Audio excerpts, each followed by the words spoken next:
So my friend, welcome. Thank you for coming. This is really very rare for us to have some man for fulguration. Yeah. We have one friend before. He is also very experienced in cystitis, chronic cystitis, and he insisted me that he had the cystitis in the bladder. I said, men never have cystitis. Men have prostatitis, and the prostate is like tonsils. They trap the bacteria, and bacteria cannot go in. He insisted, and he said his reasons. Okay, I said, let's look, why not? And he had the disease inside the bladder. We did fulguration for him. He had a lot of benefits from this. Then when you call me again, in between, I operated maybe 4 or 5, maybe 10 cases in Turkey, men. They have benefit too, but it's not routine for men to have cystitis. Yeah. So you didn't have prostatitis, but you have cystitis. What's the reason? How you understand? How you find us? No, Tell thank your you. story, yeah. Well, so yeah, I mean, my story, like many people, I guess, with a chronic illness like this, it goes back quite a long way. So I initially, in 2016, contracted Lyme disease. 6-7 years before, right? Yeah, and Lyme disease. Can you define what's it? Yeah, so Lyme disease, for those that don't know, is it's a bacterial infection which comes from a tick. Yeah. So a tick is a small insect, and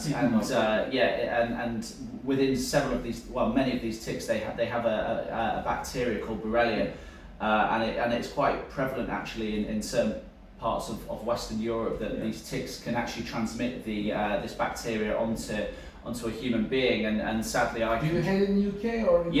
So historically there wasn't so much awareness of it, and there still really isn't in the UK. But I would go cycling often, and I would get bitten by these ticks. And nowadays, for example, people are afraid of this very much. Yeah. My wife, for example, never let the children Yeah. go into grass and in the greens. She always say, "Oh, well, that's good. Sucker." Yeah, it's good that there is now a bit of an awareness that this can happen. But anyway, I contracted this, and I sadly I didn't get it seen to straight away.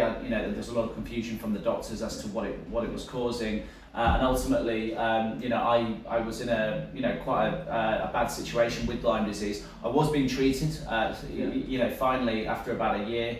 But at the time, my immune system, due to the treatment I was taking for Lyme disease, but also the disease itself, meant that my immune system was the reason of this very was low. It decreased your immune system, Yes, right? exactly. So it doesn't cause cystitis. Actually. No. It decreases your immune system, Yes. and then.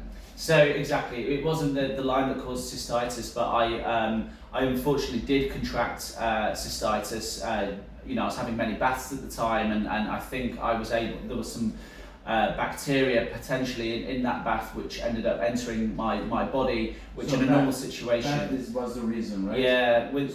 So was it dirty? Was it cold? What was the reason? Yeah, I mean, at the time I was undertaking, some strong antibiotics for the Lyme disease, and I think the bath was dirty basically, and it contracted some bacteria. Normally, it should trap in the prostate. Yeah. But in your case, it just moved. Yeah.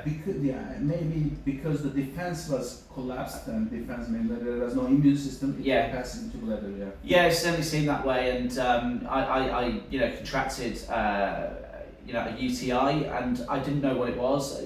As a man, I'd never really. I'd heard of what a UTI was, but I never had one before, certainly, and I started to get this burning feeling in my bladder. It was painful to urinate. And this went on for about a week and a half, 2 weeks before I even saw a doctor, because I didn't understand what it was. And the doctor did diagnose me as having a UTI after about 2 weeks after the initial infection. By which point I was in a lot of pain, a lot of burning. It was incredibly uncomfortable, and I was prescribed a 1-week course of nitrofurantoin. I knew as soon as I started taking the antibiotics that it wasn't going to be enough. Is not enough strong antibiotic. Exactly. We sometimes call it antiseptic. Yeah. It's usually used as an aid to other antibiotics. Yeah. Or in the follow-up we use it. But for a routine standard treatment, I never use nitrous Yeah. alone. I never used it alone. Maybe it was the reason. Maybe your immune system couldn't help this Yeah. medication, so it didn't heal completely. It didn't heal completely, and even after the nitrofurantoin, I went on a 2-week course of coamoxiclav, which is obviously a stronger antibiotic. But even after that course, still I could tell there was an infection. Antibiotic for bladder. Yeah. It's for some bacteria of the bladder it works. Yeah. Mostly gram-positives, but most of the, for example, ciprofloxacin is a typical urinary system antibiotic. Those with cephalexin, for example, can be given. It's used widely. Suprax, ceftriaxone type cephalosporins are good. But amoxiclav kind of not enough. So this was the second unluck you had maybe. And then I this continued for about another period of 6 months, on and off. I'd go to the doctors where and the infection would flare up. It was constantly there in the background, but there would be periods where it'd be worse. So it's been 6 years, right? 6 years until now. So you had good days, bad days. How was it? Yeah. How was it 6 years? And then I did see a doctor in the UK, and they prescribed me a longer course of antibiotics after about 6 months after the initial infection. And since that day, I have been on those antibiotics, cephalexin, and that has improved my symptoms somewhat. Nonetheless, there is still quite clearly to me an infection in there, and it's never fully been cleared. From UK who started this long-term treatment, and to be honest, it makes their life more tolerable. Yes. And really, I appreciate their work. This long-term treatment makes the life more tolerable, but there is obviously some patients, as far as I see, who is not totally cured with these long-term cephalexin and some other treatments too. Okay, they say the life is more tolerable, we are so much better, but some of them cannot continue because of side effects, neuropathies, such things, some of them because of stomach problems, some of them they don't want to use it for lifelong, so they search for it. What was your reason to not continuing this? Exactly. Or want that. to get rid of this? What was this? Exactly that. I mean, obviously I'm aware of that. I've got a long-term chronic infection in my bladder, and I was never fully comfortable taking, high-dose antibiotics and also Hiprex, for an indefinite period. So it's been around 6 years since I've been on this particular regimen of medicines, and whilst it's been absolutely very, very helpful in allowing me to have some, and to have a normal life, minus a few annoying symptoms. I was never comfortable being able to, thinking I might have to take antibiotics for the rest of my life, and I wanted to clear the infection. Men they are more lucky because in women they stop sexual life, and it's not tolerable. It's not good. In men you have your normal sexual life. But still, there is sometimes some irritation. It's very irritating every day. So everyone wants to get rid of it, if possible, of course. Of course. So you find us, you come here, and what we see as you said, I insisted. I said it is prostatitis. You said no, I have no issues with prostate. So in the operation, we couldn't find anything in the prostate.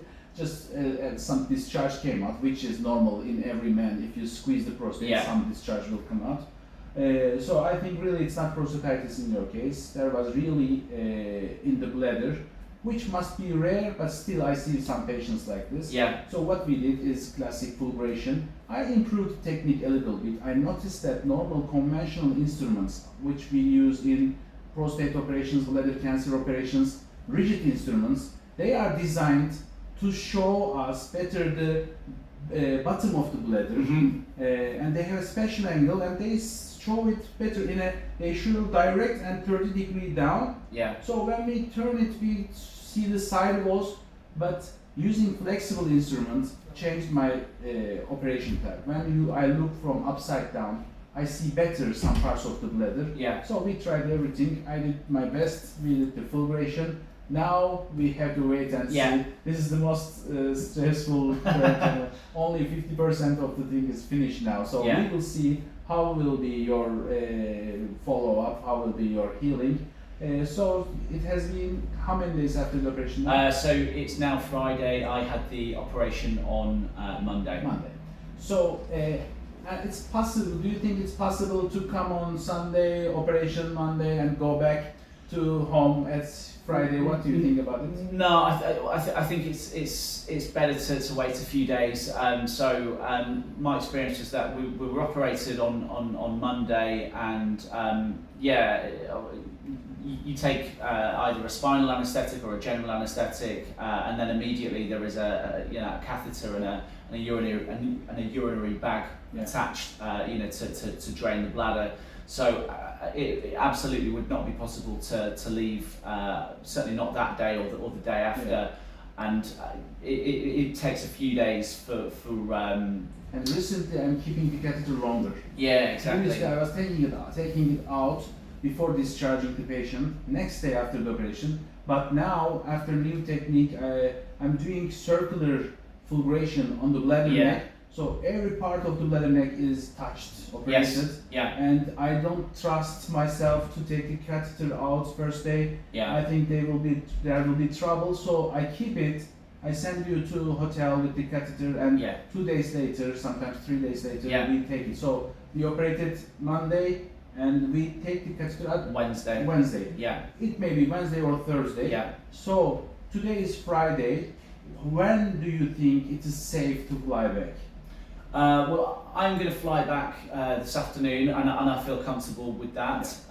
So I think 3 or 4 days after the operation is, probably 4 days is probably ideal. 4 or 5 days is probably the optimal. By which point you've had time to rest. I mean, I've rested a lot over the last few days. How was the first urinations, first weeks? Yeah, I mean it's been okay. I mean, I think naturally once the catheter comes out, it can be quite painful to urinate after the catheter has been in, but that's not necessarily related to the infection.